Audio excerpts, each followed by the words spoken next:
కాకినాడ జిల్లా Jaggampeta doctor BR Ambedkar గురుకుల పాఠశాలలో జరిగిన సంఘటనపై Republican Party of India South India general secretary Puri Prasad స్పందించారు.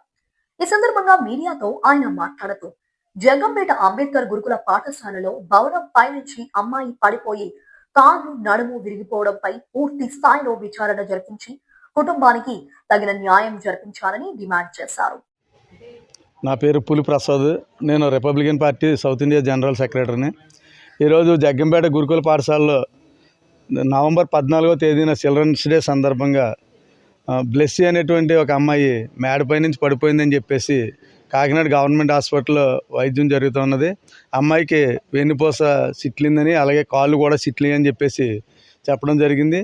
మరి 14వ తారీఖున జరిగినటువంటి సంఘటన ఈ రోజు వరకు కూడా వెలుగులోకి రాలేదు. ఈ రోజున తల్లిదండ్రులు కలెక్టర్ గారిని ఆశ్రయించడంతో ఇది వెలుగులోకి వచ్చింది. మరి అసలు ఆ అమ్మాయి ఎందుకు పడిపోయింది, ఏ విధంగా పడిపోయింది అనే దాని మీద అధికారులు పూర్తి స్థాయిలో విచారణ జరిపించాలి, ఎంక్వైరీ చేయాలి. అసలు ఇటువంటి సంఘటనలు ఎప్పుడు కూడా జగ్గంపేటలో జరగలేదు. ఈ సంఘటన జరగడానికి గల ప్రధాన కారణాలు ఏంటనేది వెలుగులోకి తీసుకురావాలి. అసలు ఎందుకంటే చదువుకోనకు వచ్చినటువంటి విద్యార్థికి ఇటువంటి సంఘటనలు జరగడం ఇదే మొదటిసారి జగ్గంపేటలోను.